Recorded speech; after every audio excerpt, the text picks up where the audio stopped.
ವಿಶಾಖ ಅಯ್ಯಪ್ಪನ್ ಅವರು ನನ್ನ ಮೇಲೆ ಅಲಿಗೇಷನ್ ಮಾಡಿದ್ದಾರೆ. ಸೊ ಬೇಸಿಕಲಿ ಏನಾಗಿದೆ ಅಂದರೆ, ಇದು ಇವಾಗ ನಾನು ಫಸ್ಟ್ FIR ಮಾಡಿದ್ದೀನಿ. ಮೊನ್ನೆ 2 days ಬ್ಯಾಕ್ ನಾನು FIR ಕೊಟ್ಟಿದ್ದೀನಿ. ದಟ್ ಇವ್ರು ನನಗೆ ಥ್ರೆಟನ್ ಮಾಡ್ತಾ ಇದ್ದಾರೆ ಮತ್ತು ತುಂಬ ಟಾರ್ಚರ್ ಮಾಡ್ತಾ ಇದ್ದಾರೆ. ನನ್ನ ಕ್ರಿಕೆಟ್ ಕರಿಯರ್ಗೆ ತುಂಬ ತೊಂದರೆ ಕೊಡ್ತಾ ಇದ್ದಾರೆ. ಅಂದರೆ ಟಾರ್ಚರ್ ಮಾಡಿಕೊಂಡು ಮನೆ ಒಳಗಡೆ ಮೆಟ್ಲು ಮೇಲೆ ಕೂತ್ಕೊಂಡು ಚಾಕುನೆಲ್ಲ ಆರ್ಡರ್ ಮಾಡಿ, ನಿಮಗೆ ನೀನು ನನ್ನ ಜೊತೆ ಇದ್ದಿಲ್ಲ ಅಂದರೆ ನಾನು ಚಾಕುಲಿ ಕುಯ್ಕೊಂಡ್ಬಿಡ್ತೀನಿ, ನನ್ನ ಮದುವೆ ಆಗಿಲ್ಲ ಅಂದರೆ ನಾನು ಸತ್ತೋಗ್ತೀನಿ, ನಿನ್ನ ಹೆಸರು ಬರೆದ್ಬಿಡ್ತೀನಿ, ಚಾಕುನೆಲ್ಲ ಆರ್ಡರ್ ಮಾಡಿ. ಸೊ ಅದು ತುಂಬಾ ಒಂದು ಕಷ್ಟ ಆಗಿದೆ ನನಗೆ. ಸೊ ಅದರಿಂದ ನಾನು ನನ್ನ ಒಂದು ಸೇಫ್ಟಿ ಮತ್ತು ನನ್ನ ಪೇರೆಂಟ್ಸ್ ಒಂದು ಸೇಫ್ಟಿಗೋಸ್ಕರ ನಾನು FIR ಕೊಟ್ಟಿದ್ದೀನಿ.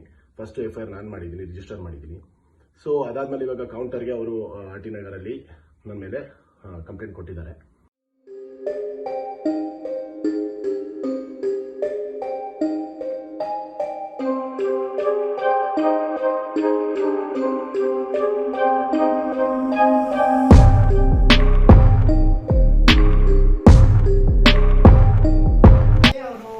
ಹೇಳಿದ್ರು ನೀವು ಇದನ್ನ ಅಬಾರ್ಟ್ ಮಾಡ್ಕೊಂತ. ನಾನು ಇಲ್ಲ ಮಾಡಲ್ಲ, ನಾವು ಮದ್ವೆ ಆಗೋಣ. ಇಲ್ಲ ಅವ್ರು ಹೇಳಿದ್ರು ಇವಾಗ ಮದ್ವೆ ಆಗಕ್ಕಾಗಲ್ಲ, ನಾನು ನೆಕ್ಸ್ಟ್ ಇಯರ್ IPL ಎಲ್ಲ ಆಡ್ಬೇಕಲ್ವಾ. ಸೊ ನಾನು IPL ಆಡುವಾಗ ಇದೆಲ್ಲ ಪ್ರಾಬ್ಲಮ್ ಆಗುತ್ತೆ, ನಾನು ಮದ್ವೆ ಆಗಲ್ಲ.